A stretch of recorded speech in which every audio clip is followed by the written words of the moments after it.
Hi friends, welcome back to my channel. ഞാനിന്ന് വന്നിട്ടുള്ളത് ഒരു അടിപൊളി ചിക്കൻ കറിയുടെ റെസിപ്പിയുമായിട്ടാണ്. വളരെ ടേസ്റ്റി ആയിട്ടുള്ള ചിക്കൻ കറി നമുക്ക് എങ്ങനെ തയ്യാറാക്കാം എന്നുള്ള വീഡിയോയാണ്. എല്ലാവരും വീഡിയോ മുഴുവനായി കാണണം. ഇഷ്ടപ്പെട്ടെങ്കിൽ ലൈക്ക് ചെയ്യണം, ഷെയർ ചെയ്യണം, സബ്സ്ക്രൈബ് ചെയ്യണം. കൂടാതെ നിങ്ങളുടെ വിലയേറിയ അഭിപ്രായങ്ങൾ ഞങ്ങളുടെ കമന്റ് ബോക്സിലൂടെ അറിയിക്കുകയും ചെയ്യണം. അപ്പോൾ നമുക്ക് വീഡിയോയിലോട്ട് കിടക്കാം.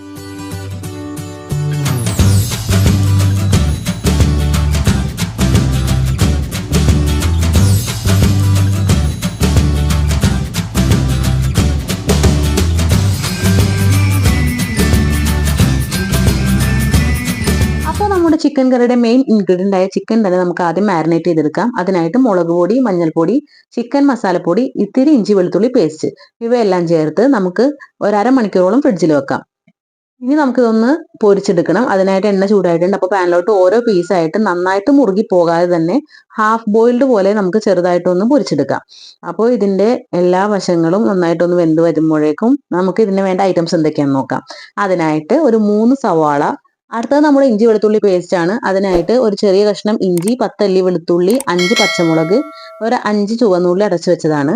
അതുപോലെ തന്നെ മല്ലിയില, പുതിനയില, വേപ്പില, പിന്നെ നമ്മുടെ ചിക്കൻ കറി തയ്യാറാക്കാനായി നമുക്ക് നമ്മുടെ ചിക്കൻ പോട്ട് ഒന്ന് ചൂടാക്കാൻ വെക്കാം. അപ്പോൾ പോട്ട് നന്നായിട്ട് ചൂടായി വരുമ്പോഴേക്കും ഇതിലേക്ക് നമ്മൾ നേരത്തെ മാറ്റി വെച്ചിട്ടുള്ള ചിക്കൻ പൊരിച്ച എണ്ണ ഇതിലേക്ക് ഒഴിച്ചു കൊടുക്കാം. അപ്പോൾ വേറെ എണ്ണ ആവശ്യമില്ല, ഇത് മാത്രം മതിയാവും. ഇനി ഇതിലേക്ക് നമുക്ക് സവാള ആഡ് ചെയ്ത് കൊടുക്കാം.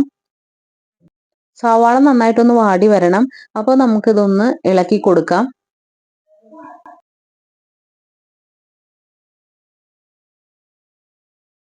അപ്പോൾ ഇത് നന്നായിട്ടൊന്ന് വാടുന്നതിനായിട്ട് ഞാൻ ഇതൊന്ന് മൂടി വെക്കുന്നുണ്ട്.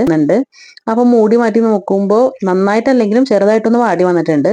ഇനി നമുക്ക് ഇതിലോട്ട് ബാക്കിയുള്ള ഇൻഗ്രീഡിയൻസും കൂടി ആഡ് ചെയ്ത് കൊടുക്കാം.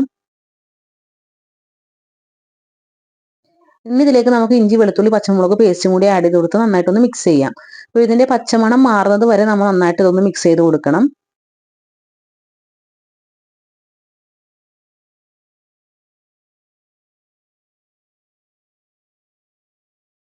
അപ്പോൾ ഇതിന്റെ പച്ചമണമൊക്കെ മാറിയിട്ടുണ്ട്. നമുക്ക് ഇനി ഇതിലേക്ക് നമ്മുടെ തക്കാളിയും കൂടി ആഡ് ചെയ്ത് കൊടുക്കാം.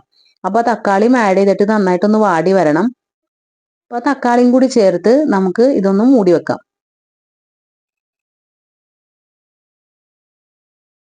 അപ്പോൾ തക്കാളിയും കൂടി വാടി വന്നിട്ടുണ്ട്. ഇനി നമുക്ക് ഇതിലേക്ക് വേപ്പില, മല്ലിയില, പുതിനയിലയും കൂടി ചേർത്ത് കൊടുക്കാം.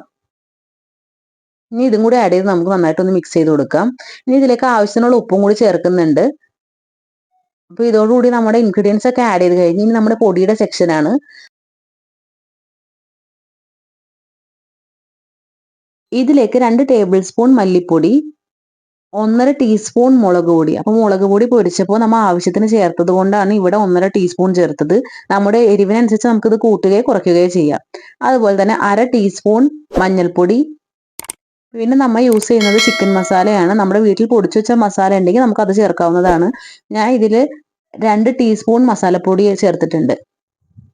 ഇനി നമുക്ക് നന്നായിട്ടൊന്ന് മിക്സ് ചെയ്ത് കൊടുക്കാം. അപ്പോൾ പൊടിയുടെയും മണം ഒന്ന് മാറുന്നത് വരെയും നന്നായിട്ടൊന്ന് മിക്സ് ചെയ്ത് കൊടുക്കുക.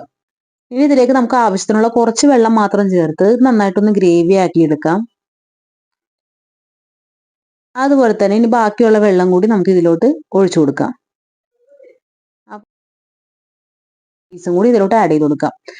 ഇത് കാണുമ്പോൾ തന്നെ അറിയാം നമ്മൾ നേരത്തെ പൊരിക്കാൻ വെച്ച പീസിനേക്കാളും കുറവാണ് ഇപ്പോൾ നമ്മൾ ഇതിൽ മിക്സ് ചെയ്ത പീസ്. കാരണം പൊരിച്ചു വെച്ചിരിക്കുന്ന ചിക്കൻ പീസിന് ഒരു പ്രത്യേക ടേസ്റ്റ് ആയിരിക്കുമല്ലോ. അപ്പോൾ എല്ലാവരും ടേസ്റ്റ് നോക്കാൻ വേണ്ടി ഓരോ കഷ്ണം വെച്ച് തിന്ന് നോക്കിയതുകൊണ്ടാണ് ഇങ്ങനെ ആയത് കേട്ടോ. ഇനി നമുക്ക് ഇതിലേക്ക് ആവശ്യത്തിന് വെള്ളം കൂടി ചേർത്ത് നന്നായിട്ടൊന്ന് മിക്സ് ചെയ്ത് കൊടുക്കാം.